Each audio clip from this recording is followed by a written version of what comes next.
এইবার বাস্তব সংখ্যার 6 নম্বর এমসিকিউটি খুব ভালোভাবে দেখো ভাইয়া। এই এমসিকিউতে কি বলছে দেখো, তোমাকে একটা দশমিক যুক্ত ভগ্নাংশ দেওয়া বলছে সামান্য ভগ্নাংশ প্রকাশ করো। কি ভগ্নাংশ প্রকাশ করো ভাইয়া? সামান্য ভগ্নাংশ প্রকাশ করো। এইখানে ভাইয়া সামান্য ভগ্নাংশ বলুক অথবা সাধারণ ভগ্নাংশ বলুক মানে একই কথা। সামান্য ভগ্নাংশ বলুক অথবা কি সাধারণ ভগ্নাংশ বলুক সেটা কি একই কথা। এখন এই ভগ্নাংশ যুক্ত সংখ্যাটাকে আমাদের এরকম ফরম্যাটে দেখতে হবে ভাইয়া। গত 5 নম্বর ক্লাসে কিন্তু আমরা খুব ভালোভাবে দেখছিলাম 5 নম্বর এমসিকিউ সলভে পুনঃপুনিকের থেকে কিভাবে আমরা পুনঃপুনিকটা সরাই।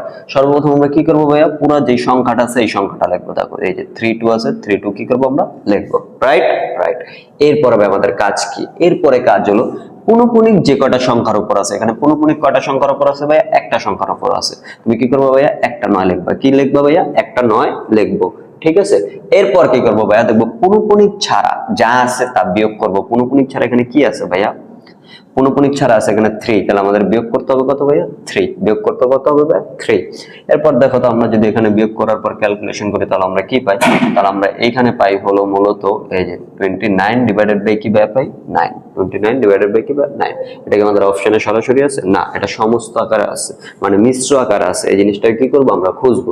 দেখো আমরা যদি জানি মিশ্র আমরা কিভাবে ভাঙাই, দেখো এটার সাথে এটা গুণ করতে হয়, এরপরে কি ওটা যোগ করতে হয়। তাহলে আমরা যদি এরকম করি এই যে 3 আর 3 গুণ করলে কত পাই আমরা ভাইয়া? দেখো তো এই 3 তো নিচেই থাকবে, আর এই 3 আর এই 3 গুণ করলে কত হবে? 9। 9 আর 1 যোগ করলে কত? 10। এইটা আর এটা কি সেম না, তার মানে এটা কি হবে না। এরপরটার দিকে তাকাও তো ভাইয়া, 3 নং কত হয় ভাইয়া? 3 নং 27। 27 এর লগে 2 যোগ করলে কত? 29। তাহলে আমরা খুব ভালোভাবে দেখতে পারলাম এই অপশনটাই কি আমাদের সঠিক অ্যান্সার। এই অপশনটাই কি ভাই আমাদের সঠিক অ্যান্সার। এইভাবে যদি তুমি সলভ করো প্রত্যেকটা এমসিকিউ তাহলে খুব সহজেই এই এমসিকিউ গুলো তুমি অ্যান্সার করতে পারবে।